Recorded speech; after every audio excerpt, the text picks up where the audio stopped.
Well, some of them. I'm Eric Hansen. He's Tyler James. We're the publishers, editors, content creators, and just plain old-fashioned, old-school journalists at InsideNDSports.com. And you know that part about breaking into song? Not happening. But what is ahead on the show, we'll get you up to speed on the injury personnel front and kick around what we saw during the media window at Sunday's Notre Dame football practice ahead of Thursday night's college football playoff semifinal against Penn State down in Miami Gardens, Florida. We'll tease out some Penn State storylines too and dig into some matchups. We've got fun facts and not so fun facts, recruiting news too, and of course your questions live. So start filling up the queue and buckle up. This is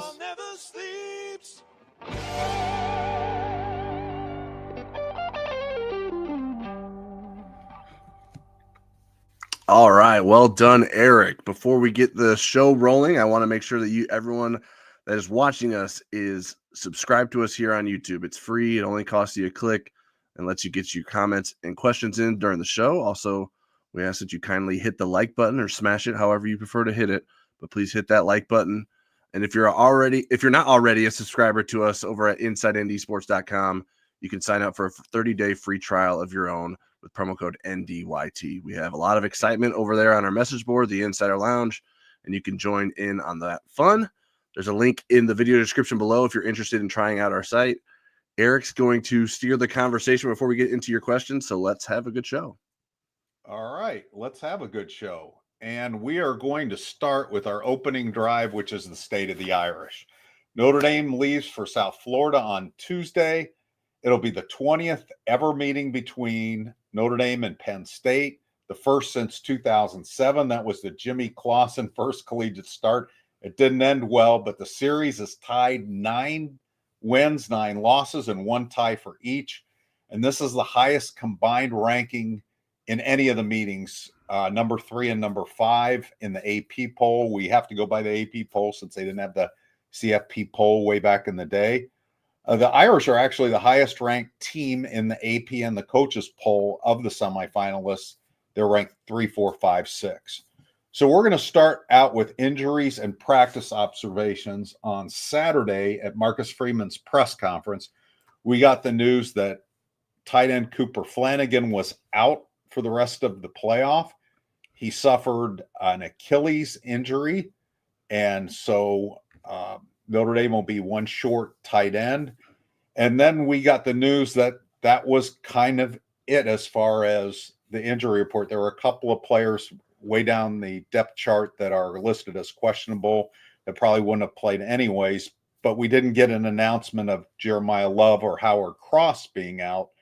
However, we saw them in practice on Sunday, Tyler, and let's talk about each of those guys first. What you saw from Jeremiah Love during the stretching, and which actually was valuable, and the first 3 periods of practice, which we were allowed to view. Yeah, so I actually just caught the tail end of. You don't see it fully in the video clips that I posted on our YouTube channel. Marcus Freeman went up to Jeremiah Love and rubbed his right knee, maybe to help try to heal it a little bit faster. Love didn't look great. He looked pretty stiff.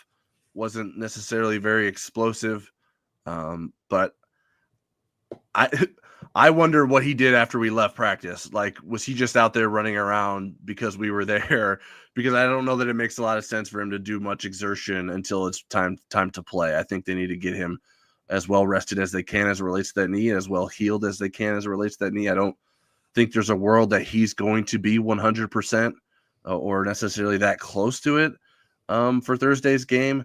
But all signs are they're going to try to give it as best a go as they can, and we'll see how long he can last with that right knee situation.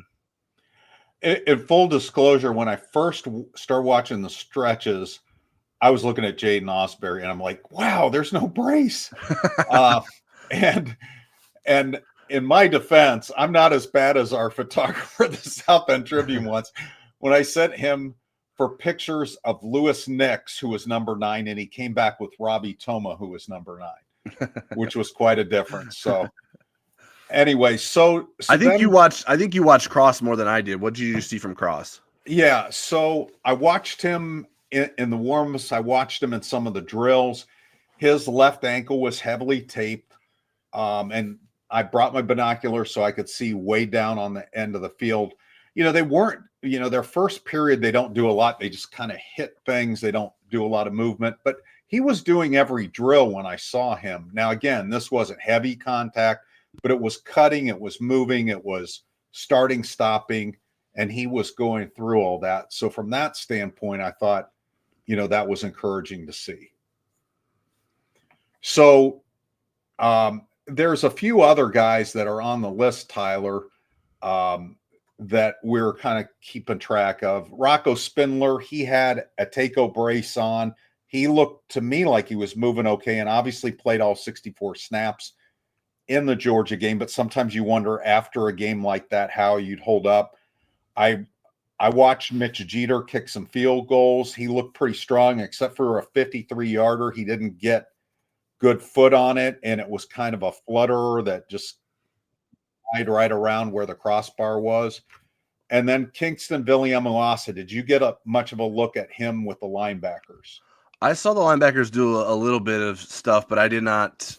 I didn't track that much of him, so I don't know necessarily how much he's improved. He was able to play, I believe it was 13 defensive snaps against Georgia. 13 out of the 64.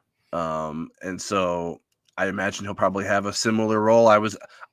Based on what I had seen from him going into the Georgia game, I wasn't sure that he would even be able to provide that. So that was promising. And I wasn't necessarily sure that Rocco Spindler would be able to finish the game against Georgia, and that he did that was impressive too. So not a lot of extra time to rest between these two games for those guys. Jeter, I don't think, like, he's definitely an important player for Notre Dame moving forward, but I don't think there's a concern there as it relates to health. He definitely spoke like he was fully healthy, and then obviously played like he was fully healthy too. Yeah. So that was obviously a great sign for Notre Dame. Okay, so let's play some Plan B stuff here. Cooper Flanagan out. Do you just go with Evans and Eli Raridon at this point? Do you try to work Bauman or Larson or Davis Sherwood into some of the formations? What are you thinking? I think it's probably just going to be more Eli Raridon and Mitchell Evans. Notre Dame liked to use Flanagan and Raridon together in some 2 tight end sets as more blocking guys. But that set is out of the picture now. You could certainly use Evans and Raridon together in combination, and I imagine they will. But that's just some more reps for Mitchell Evans when he has obviously not been fully healthy for most of the season, and doesn't give him as many breaks. I think you need him to be at his best in this game. Maybe in a 3 tight end situation, because maybe Notre Dame wants to do that, you'll see Davis Sherwood or Kevin Bauman. I'm not sure which one would be more likely to play. I don't think we would see Jack Larson, the freshman, because he hasn't really played much at all this season. So I think that's the situation. Notre Dame likes to use Jaden Thomas and Deion Colsey as sort of blocking wide receivers and tight to the formation. And so maybe we'll see some more of that too, as an outcome of no Cooper Flanagan. But it is a loss because he was a pretty good blocking tight end for Notre Dame, and a capable receiver as well, though that wasn't necessarily a way that Notre Dame used him a lot. Right. So we saw at least on the fly what they were going to do, because Cooper Flanagan only played 3 snaps in the game. Bauman only played 1. None of the other tight ends beyond Eli and Evans played. You were reading my mind about the Jaden Thomas and Deion Colsey, so I don't know if I'm going to get your cold or if you're just getting smarter. And then what about if Jeremiah Love can't go? Do we just look at Jadarian Price and Aeneas Williams? Do you expand the running back rotation deeper? Yeah, I think it's probably just more Price and Williams. Like, I think Dylan McCullough is confident in Keatron Young, and I believe he told Tim O'Malley of Irish Illustrated before the game when he had a chance to speak to him that Keatron Young was someone that they were going to play more, but Keatron Young was interested in redshirting. And so Notre Dame didn't use him or didn't find a role for him throughout the season. So I think because he doesn't have as many game reps, I think it would be riskier to put him out there in crucial situations. So I don't even, maybe they would even opt to put Devin Ford out there before Keidron Young. I don't know. But I imagine it will just be mostly Price and Williams. Those guys are capable, and I think they can do everything that you would need out of your running back positions, other than maybe if you just wanted to get a third guy out there for some more rest if Jeremiah Love isn't in that mix. Okay. And I think probably the one that has the least amount of bodies and options here, and we kind of kicked this around last week when we weren't sure early on what Howard Cross's status would be for Georgia. He ended up playing 47 snaps.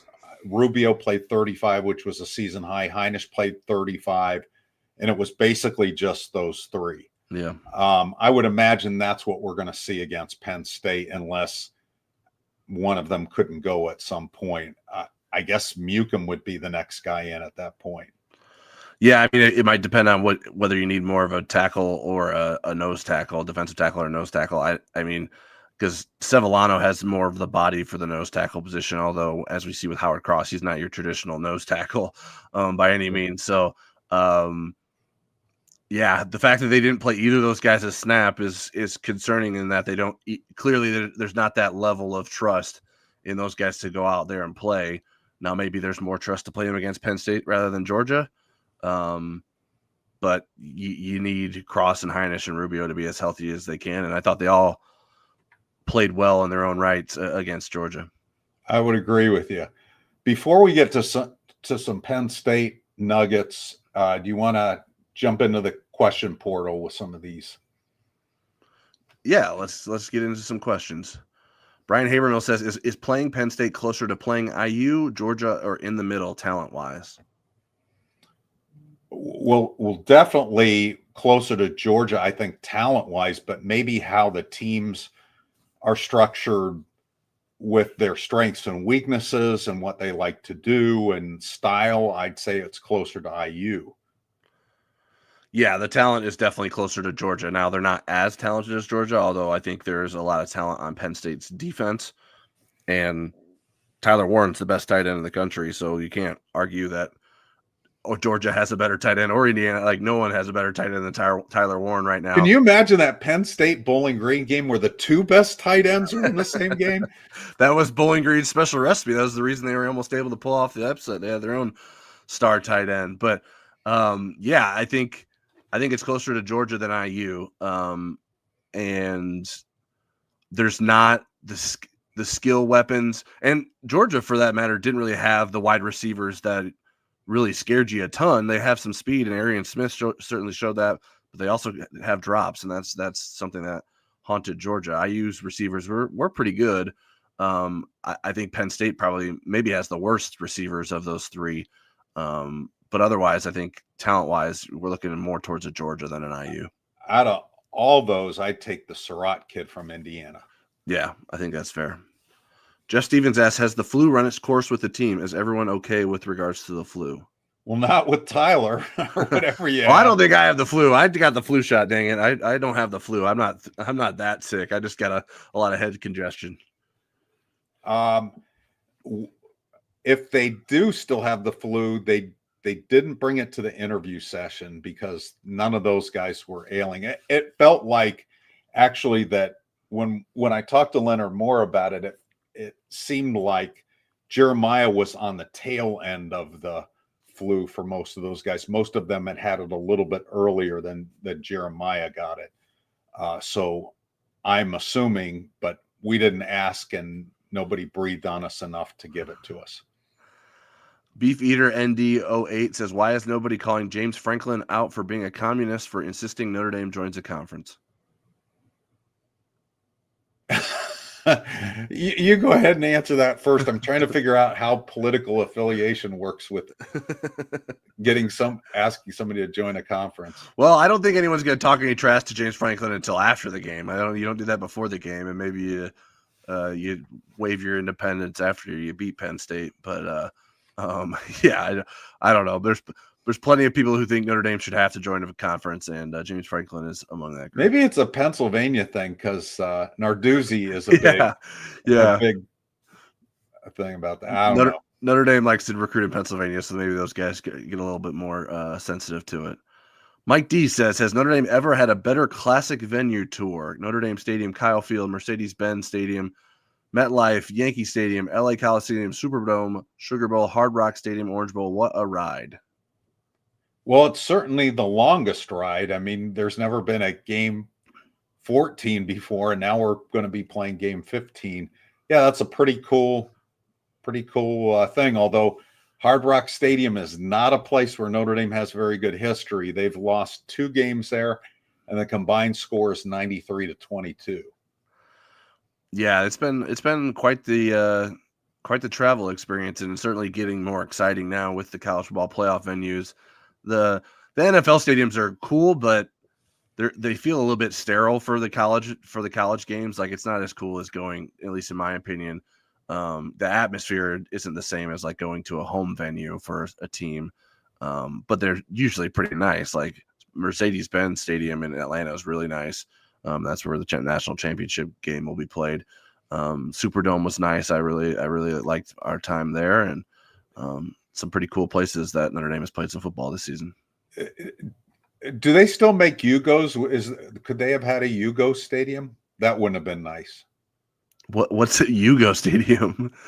Named after the Yugo. Do they still make Yugos? Do you remember those cars? Maybe you don't remember. I don't know what a Yugo is. No, I'm sorry. Well, it was made when there was a country called Yugoslavia. They made their own car, and it was like I've heard of Yugoslavia.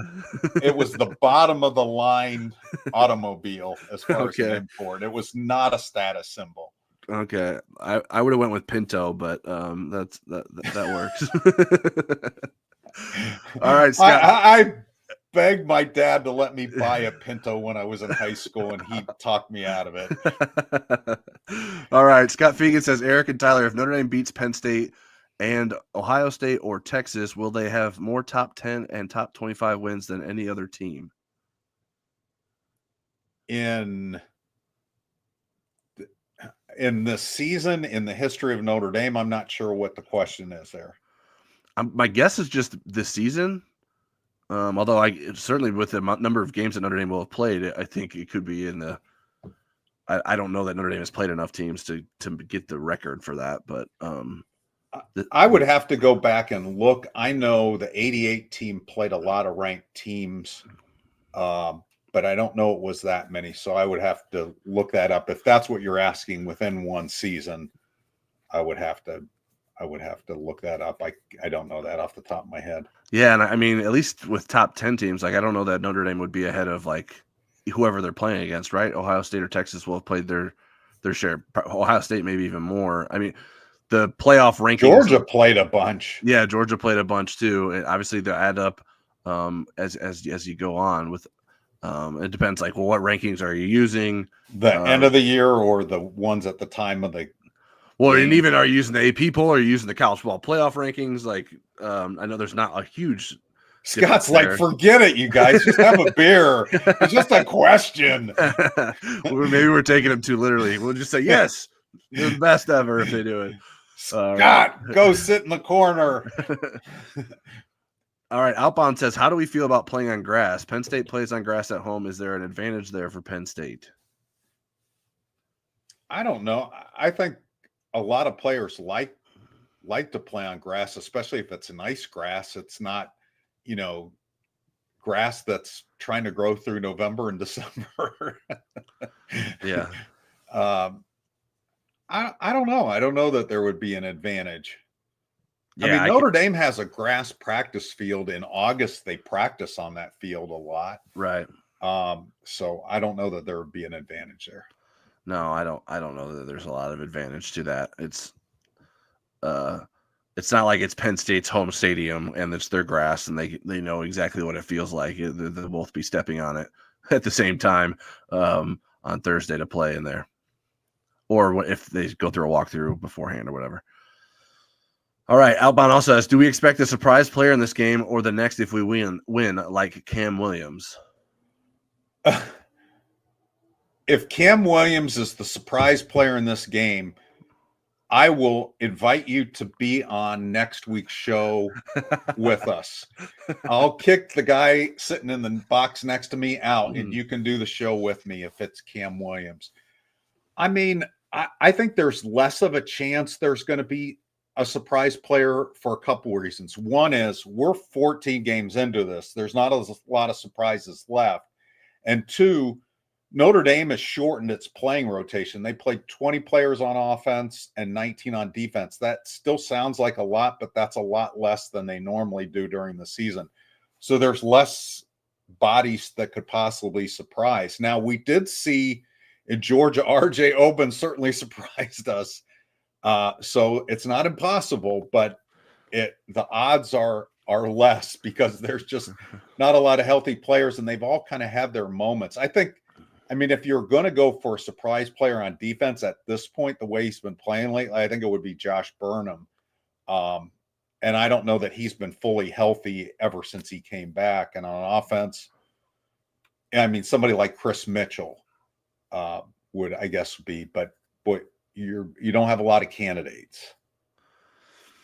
Yeah, it's not going to be Cam Williams. He's a scout team receiver. He's not a surprise player. He's not practicing with Notre Dame. He'd be a surprise to practice on Notre Dame's offense, let alone make a play in the game. And that's no disrespect to Cam, but that's just the way he's being used right now. Right. And they are very bullish on his future. They feel like next year you're going to start to see Cam Williams out there. Yeah, I plan to write something on Cam Williams. I did take some time to talk to him down in the lead up to the Sugar Bowl when we were able to talk to whoever we wanted down there. And I spoke to him. Both him and Brendan Vernon are guys that I talked to that I think fans are interested in. But covering the guys that are playing right now in terms of our lead up to the coverage has taken precedent over turning those stories around. All right. The Steel Horseman says, will the injuries and the quick turnaround cause us to lose this game? I do believe we are a better team. Yeah, we were going to talk about that, and this is a good place to inject that in there. And Marcus was asked about it, and I kind of felt like the same thing. You know, this is a normal game week for Notre Dame. It's the normal spacing between their games. So I think it had been shorter than that. Maybe, yes, you could say that. The other thing that really helps Notre Dame is there's no classes going on right now. So they have more time to rest. They don't have to study for a test or write a paper. They have more recovery time. And so I think they're going to be fine with the turnaround. I don't know that having a couple extra days like Penn State did is necessarily going to help them. Yeah, I think it's just the rest part. Like, can you get Jeremiah Love and Howard Cross and whatever, Kingston Viliamuasa, Rocco Spindler, whatever sort of help they could get by having an extra day's rest. But in terms of the preparation, like this isn't that new. A lot of that, Notre Dame's not going to do a lot of new stuff, right? I mean, they're going to do different things and wrinkles off what they've done. So there's not like a crazy amount of new stuff they need to learn. They'll need to learn, obviously, about what Penn State does. But it's up to learn their latest special teams trick play. It's up to the coaching staff to sort of digest all of that and provide it to the players in a way that they can understand it and get them best prepared for that. And I think, yes, it does put a strain on the coaching staff to do that, but Notre Dame has plenty of people involved, both as coaches and analysts and the like, to get prepared. All right, Jeff Stevens says, earlier in the season, there was a young guy that stood right next to Marcus Freeman, and he was the analytics guy. Don't see him now. Did he move to the booth or ? I think they showed him actually in the Sugar Bowl game. I saw footage of him standing next to Marcus. Now, I don't know if that was a Sugar Bowl or was a different game. And Anthony, is it Thresh? Is that how we say his name? Tresh? Tresh. I think it's Tresh. Anthony Tresh. But Anthony is still very involved with the analytics. And I think the game where he was on TV the most was the Northern Illinois game. And then it became a bad thing to have it. But I think Marcus Freeman is really happy they have Anthony. And I saw, maybe it was on the Pat McAfee show, they were talking about him. And they showed him kind of catty corner behind Marcus standing there. So I think he still is very involved in being available to Marcus to get that kind of data during the game. And I think they're pretty happy with that hire. All right. Well, we got a couple of podcast questions here, so let me get these in here. Mike James says, and it's a super chat. So thank you, Mike James. Have you stopped uploading podcasts to these YouTube videos? The last one was on December 27th. That's 9 days ago. Some of us prefer podcasts. And then who was the We'll other answer that one. That was Well, a $2 question. Yeah. Well, and Paul Main said, why do you guys take several days to upload your podcast? You still have not uploaded the podcast from Georgia game, which finished several days ago.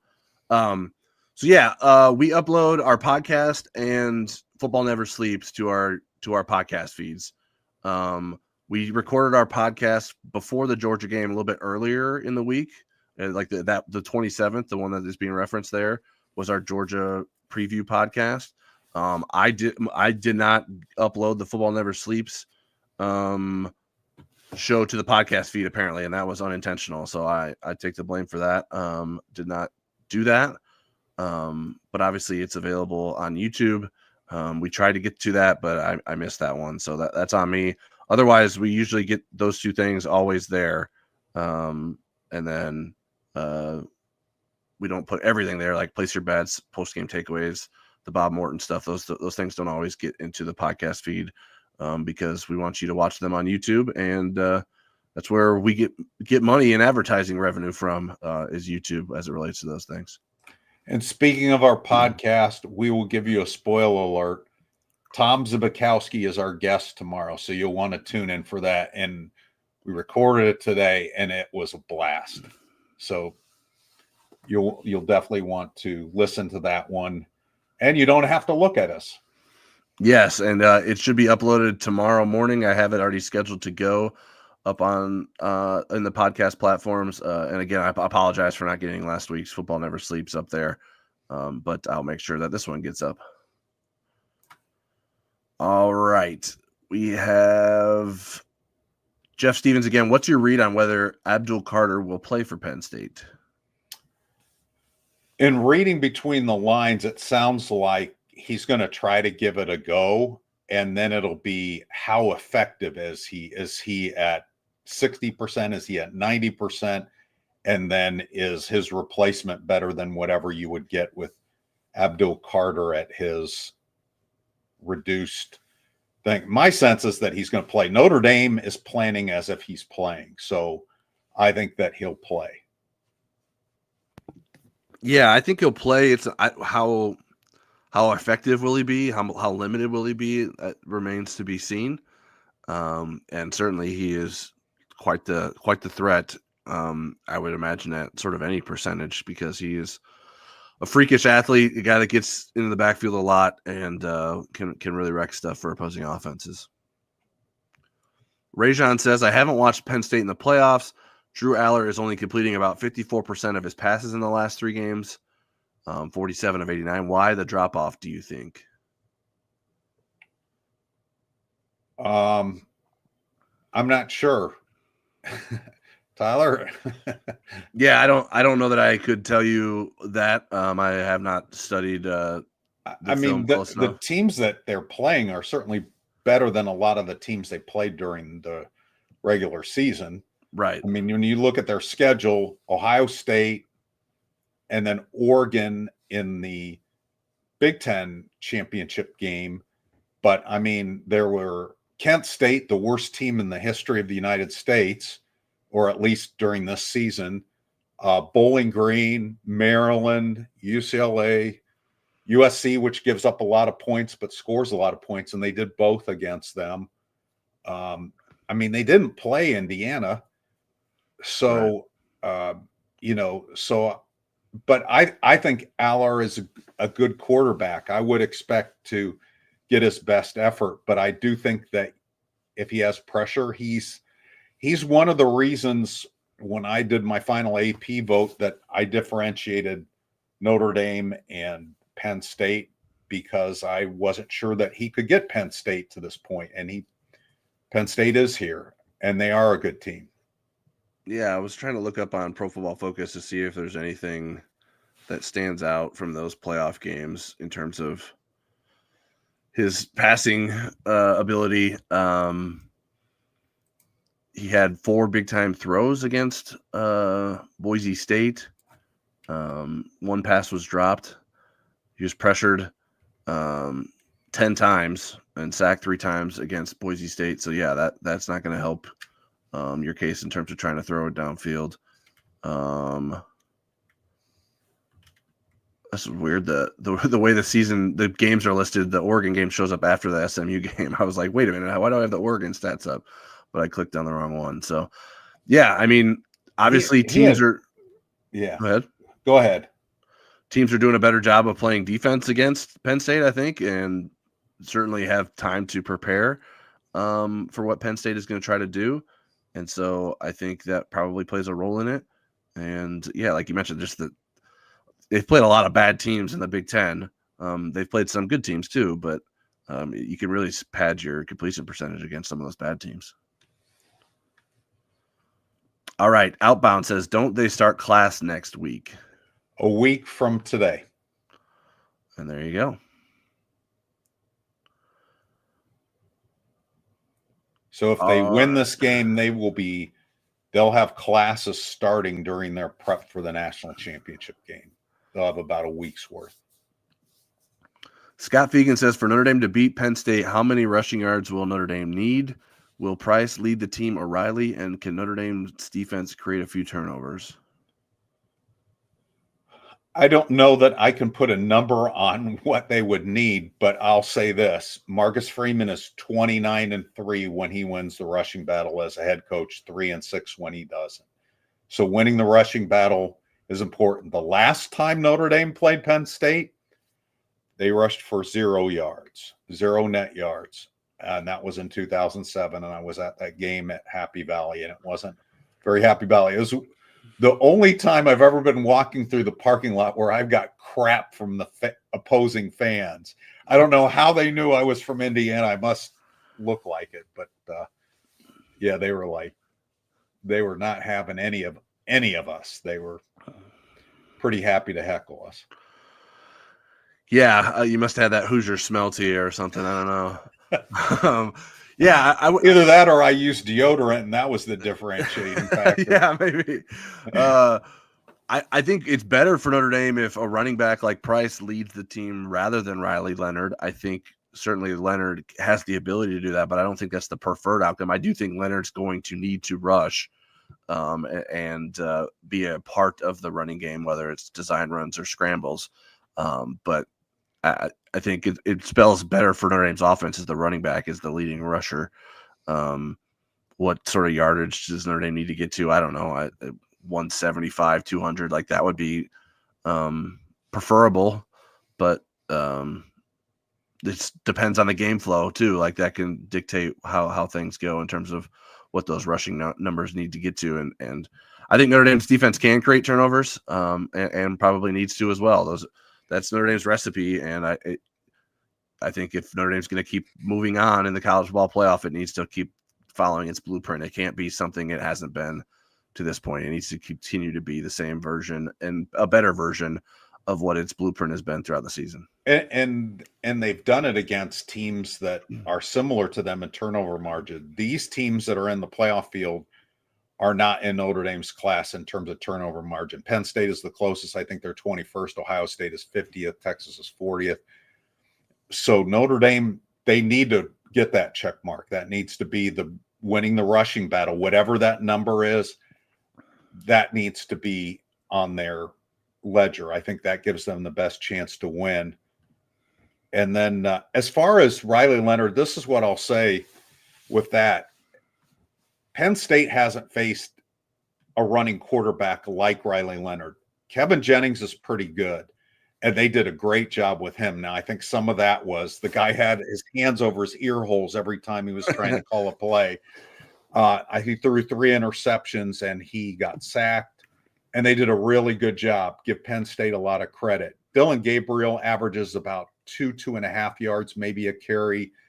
Hasn't carried even half as many times. Riley Leonard is almost averaging 6 yards a carry.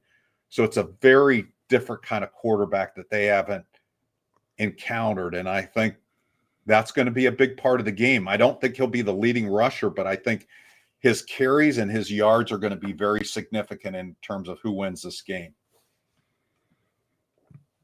All right. Next question we have is from, hold on, I lost it. Really fumbled here. Sorry, guys. What's going on? Maybe I do need to break out into song. Yeah, song and dance, please. Where Steve Lundgren to do where that are my for starred us. comments? I'm confused. All right. Let me see if I can find it in the regular chat.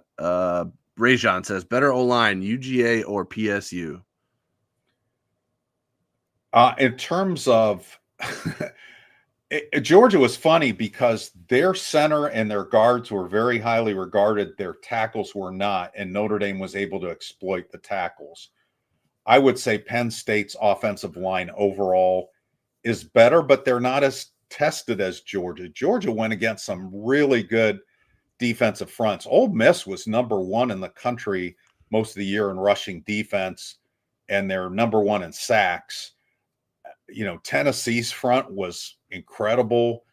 So again, Penn State did go against Ohio State's. They didn't have a good day against them. But I think Penn State will give more consistency in terms of running the ball and protecting their quarterback than Georgia's did because of the tackles. Yeah, I think Penn State is a better run blocking offensive line, probably pass blocking too.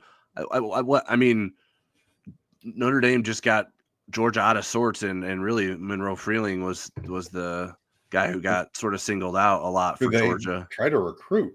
Remember him? Yeah, Monroe Freeling. Well, they tried to recruit him, and then they sort of decided like, hey, we're going to get Charles Jagusa, and so we're going to prioritize him rather than Monroe Freeling. So that was interesting to see that he sort of struggled in that game, and Notre Dame will work to find out who they feel like it can create mismatches against. All right, Mike DeVoy says Abdul Carter is a beast when healthy, but that's a big question mark. Also, if there's risk of further serious injury, I think he'd sit out understandably. He has a career to think about. Yeah, they're a little bit tight-lipped about exactly what the injury was. He came out of the game against Boise. He had his left shoulder and arm wrapped, and it didn't look like he was reaching for anything or extending his arm. So, I'm not sure what that means. And James Franklin wasn't super forthcoming. He was much more forthcoming, apparently, about Notre Dame's conference membership than he was about the injury. Well, I don't know if that was recent. I think that was old. Unless something came up that I'm unaware of. James Franklin. Yeah, it would seem like bad timing. That's where. But I think the communist thing threw me. I thought party affiliation. I'm not sure how that works into it.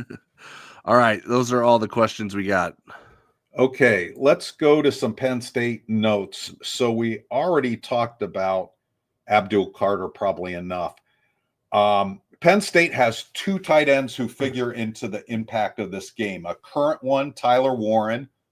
We'll talk about how he compares to some of the great ND tight ends, how Penn State's used him, and how Notre Dame might defend him. And then Al Golden is a former Penn State tight end, and he has even scored a touchdown in Notre Dame Stadium. And we'll talk a little bit about Notre Dame's defense and defending Tyler Warren. So let's start with Tyler Warren. James, I know we haven't had a ton of time to look at him, but we've seen him during the year. Who would you, in terms of level of goodness in tight end, where does he kind of on the Notre Dame scale of tight ends, do you think? Well, yeah, I have spent some time watching Tyler Warren, just for like award voting purposes, both him and Abdul Carter, because they're among the best in the country at their positions. And Tyler Warren's a stud. I think he is.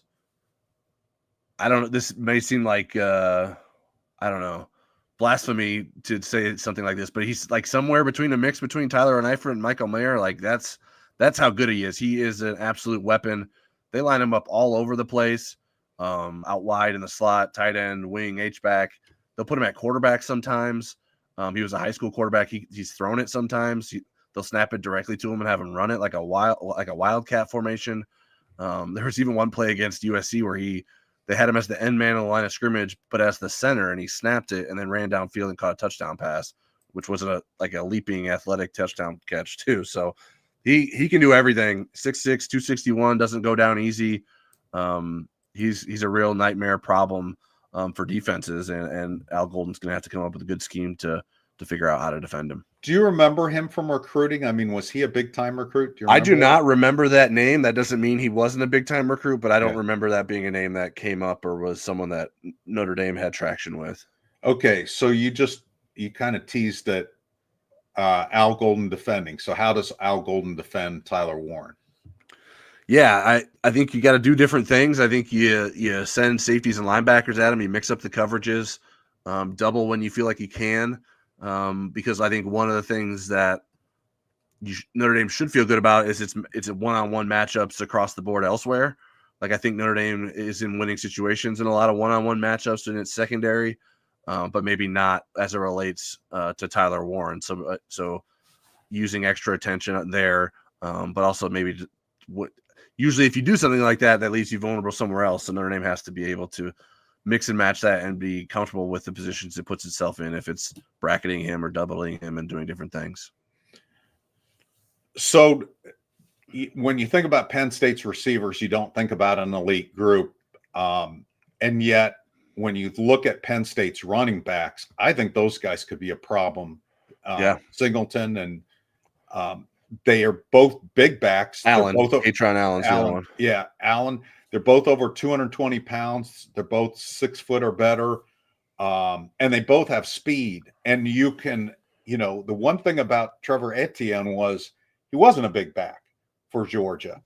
Right. Going against Notre Dame's defensive front, what do you think about that matchup? And if you're Al Golden, how much do you commit extra resources to the running game, if at all? Yeah, I think you have to be careful because you can't. I don't know that you want to commit extra resources and then leave Tyler Warren open. But I think in terms of playing one-on-one on the outside with your receivers and cornerbacks, I think you're comfortable with that. But yeah, I mean, I think Notre Dame's priority one will be trying to shut down the running game. Even though we've talked a lot about Tyler Warren, I think Penn State's running game allows him to do more things. And while you're going to be certainly occupied and knowing where he's at all times, shutting down Penn State's running game is the best way to victory, in my opinion.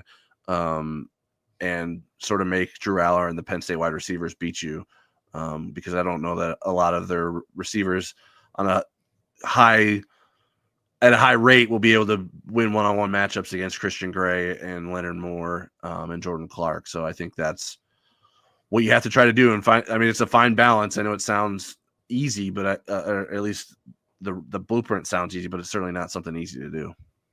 Penn State has been really on fire with their running game lately. In the playoff field, they are the second best running game to Notre Dame, which is 11th. Penn State is 18th. Ohio State is 53rd. Texas is 63rd. Okay. And then Ed Straub said of Tyler Warren, can he kick the ball too like Paul Hornung? I haven't seen him do any kicking, but he's a real do-it-all guy for Penn State. Well, maybe he can. They've had some field goal misses this year themselves, and until recently he hadn't been above 44 yards. They did get a 49-yarder, so maybe Mitch Jeter's chiropractor father helped him too. Drew Aller, what's your recollection of how Notre Dame handled that quarterback recruiting cycle with him, Steve Angeli, and the others involved in that? Yeah, well, Notre Dame was very picky in that recruiting cycle. That was the 2022 class. And a lot of this came in 2020 during sort of COVID shutdown time. So it was a weird recruiting cycle, to say the least, at that point when you're trying to get a sense for younger guys and not necessarily getting to go out and see them in person or have them on campus. And so the first two, Steve Angeli was among the first two to receive an offer from Notre Dame. The other was Gavin Wimsatt. I believe he was out of Kentucky. He ended up going to Rutgers initially. I think he's bounced around a few places. And those offers came in August of 2020. And then Angeli committed in March of 2021. Aller was someone that was on Notre Dame's radar, but Notre Dame never really pushed for. They offered him about a week prior to Angeli committing. And so I think they were sort of too late to try to get Drew Aller there. He did visit campus at least once, I know. But Tommy Rees took Angeli's commitment. I think they only just offered 4 guys in that class, and the other one was Ty Simpson who ended up at Alabama. So it's interesting. Aller wasn't a big time recruit early on. He wasn't he wasn't in the Rivals 250 until September of 2021. So that was all after Notre Dame took a quarterback commitment. That's getting pretty late in the process for a 2022 recruit to rise up that high. And then he ended up at number 70 overall. So he wowed a lot of people late in his high school career. And that could also be related to the fact that it's harder to get out and see kids during COVID as recruiting analysts too. So there's a lot of factors that went into that era of recruiting, both at Notre Dame and elsewhere. Okay. So my unfun fact I kind of blew early in the show, but I have a thing. So Notre Dame's 0-2 all-time at Hard Rock Stadium. The higher-ranked team in both of those games happened to be the 2012 national championship game against Alabama, and they were number 3 when they went down and played number 7 Miami in a regular season game in 2017. Got blown out 41-8, so they've lost the combined 93-22. Here's the question, Tyler. Are we past all of the apocalypse reflux, or does Notre Dame still have mental hurdles to overcome? What do you mean by that? Well, you know how it's kind of like PTSD, whenever So you mean like, is this team afraid to go to Hard Rock Stadium? Is that what you mean? Yeah. Are they haunted by these things? Because fans will remind them, oh, well, you're, like the whole major bowl thing. You're on this big, bad losing streak and stuff. No. Are we past all that stuff now? Yes. Those guys don't. The players on this team don't have any idea what happened in 2017 at Hard Rock Stadium, and you're not playing against Miami either. So it's not similar at all. They will in their 2025 opener. That's where they open the season.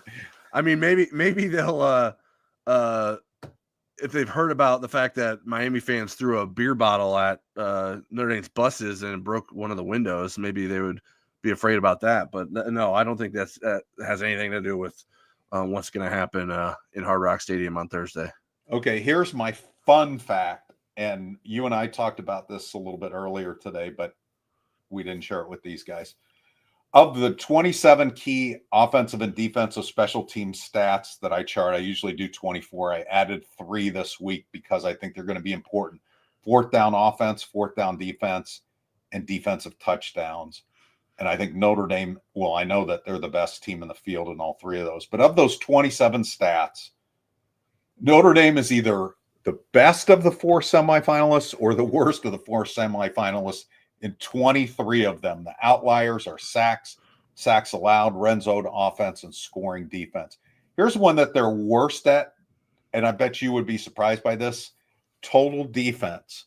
Notre Dame is 8th in the country in total defense, and they are 4th among those semifinalists. Yeah. That's how important defense still is in determining national champions. Yeah, that's pretty wild.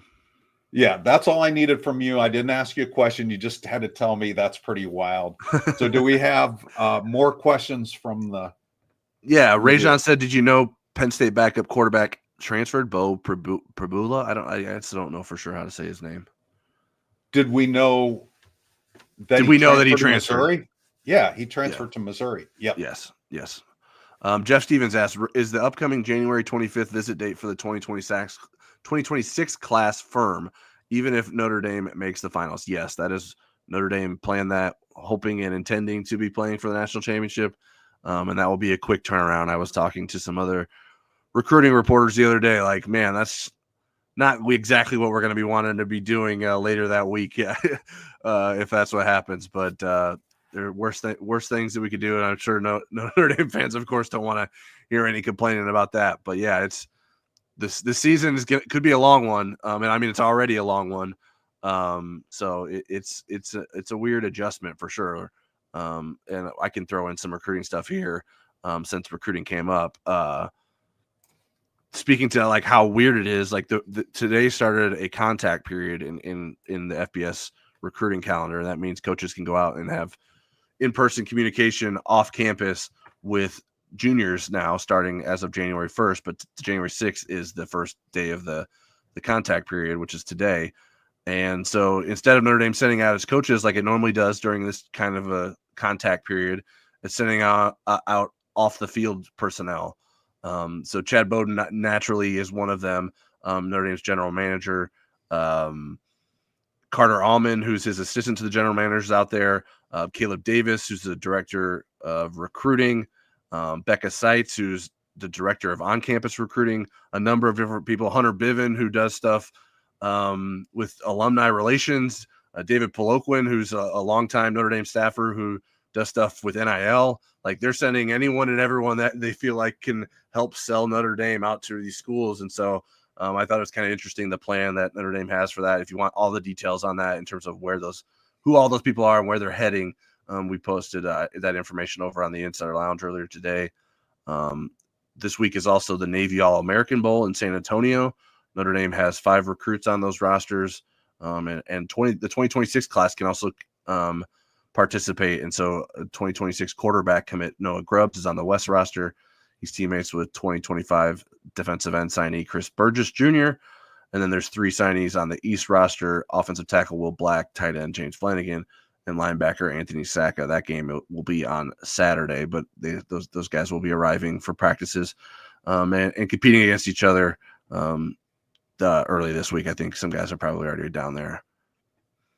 Okay, the one person at Notre Dame that's not going out recruiting is Maddie Westbeld, but she has joined the Notre Dame women's basketball team. She made her debut yesterday at North Carolina, so they've added another really important piece to that team. So we'll go back to football and our 2-minute drill. Tyler, remember, 2-minute drill. So I'll do my best in between coughs. All right, here we go. Question 1, and you guys can play along too. Is this the game where the Riley Leonard narrative of being limited as a passer aligns with reality, or did that narrative die a long time ago for people paying attention? I still think it's real. I think he's capable, but not consistent. I think his receivers play a role in that too. I do think if he has protection, he can make plays in the passing game against Penn State. But I think there is a recipe to victory for opposing teams that make Riley Leonard throw. Okay, do you want me to answer these or just go to the next? Yeah, you can answer them too. I think his running dimension will help keep things balanced. I don't think it's going to show up in this game, but we're getting to defenses that can dictate more. They can make you play left-handed more because they do both things well. If Notre Dame gets to the championship game against Texas or Ohio State, I think that's going to be where it gets really interesting. I think there's enough soft in Penn State's pass efficiency defense that Riley Leonard can get it done. Okay, who are the 2 teams you envision playing for the national championship January 20th in Atlanta? Ohio State and Notre Dame will have a third year in a row. Well, I guess not year, season in a row that those 2 teams will play against each other. And I also did that before the tournament started. I had Oregon and Notre Dame playing in the championship. Okay, and I saw that this was a question in the chat, so I'm satisfying somebody's. I want to say it was Ed Straub, but I don't know if I even got the name right there.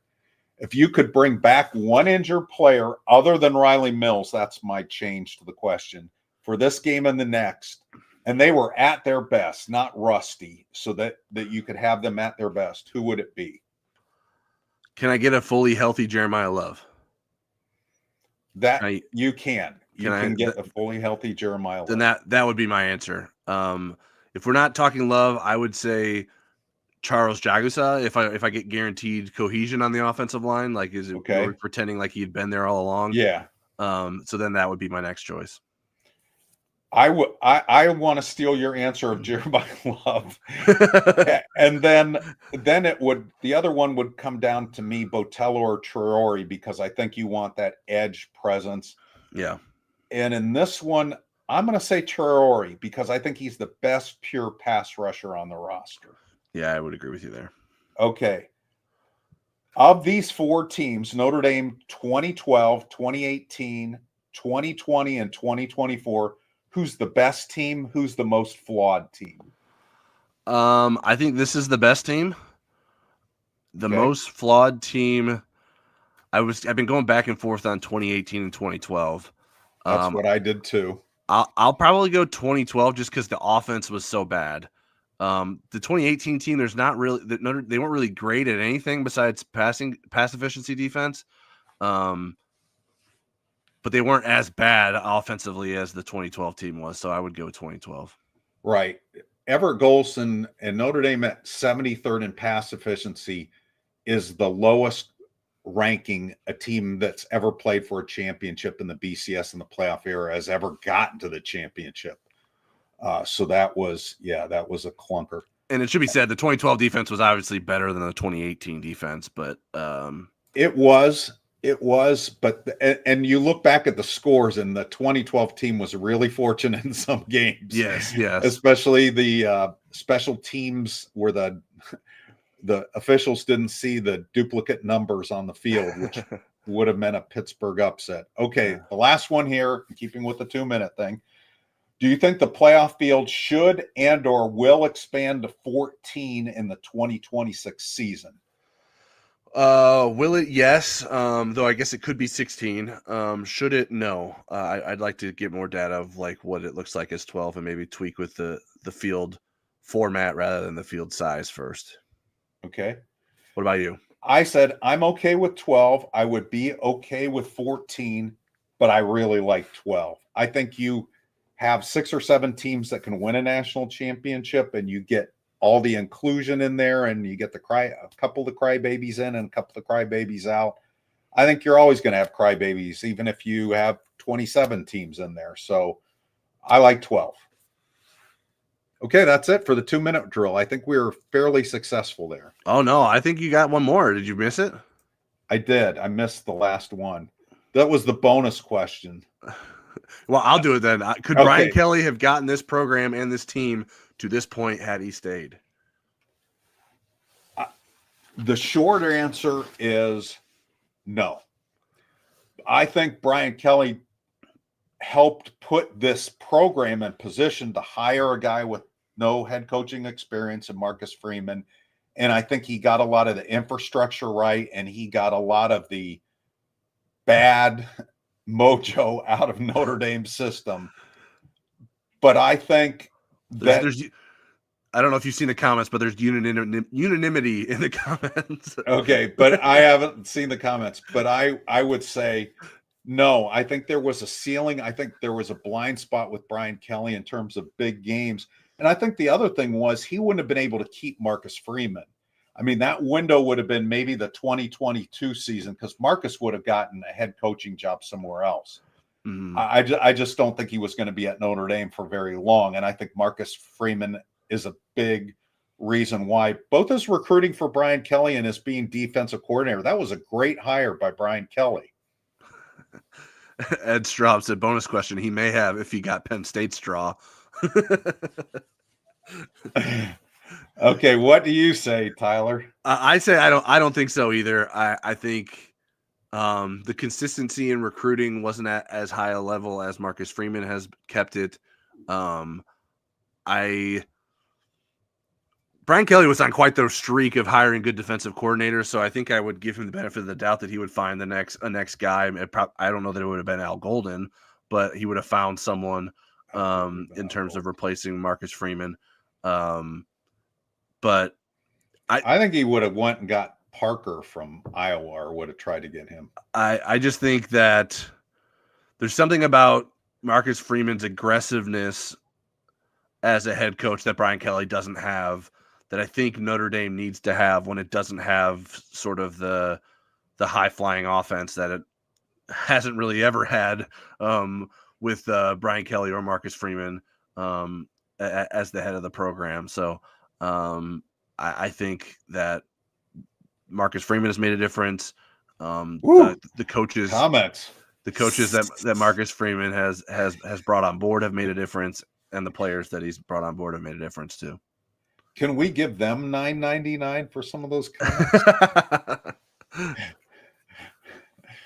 Okay, that was the end of the 2-minute drill. I almost left out the best one. Beef Eater said, I'm calling shenanigans on your answer. Kelly hired Brian Van Gorder. But that was his last bad defensive coordinator hire at Notre Dame.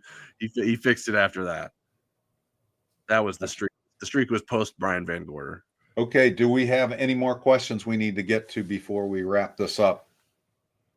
Mark Yoder says, is Kelly's legacy at Notre Dame Marcus Freeman? I think that's part of it. I mean, I remember talking to Jack Swarbrick about this, and he said that the reason he was able to hire a coach without the head coaching experience was because of what Brian Kelly did.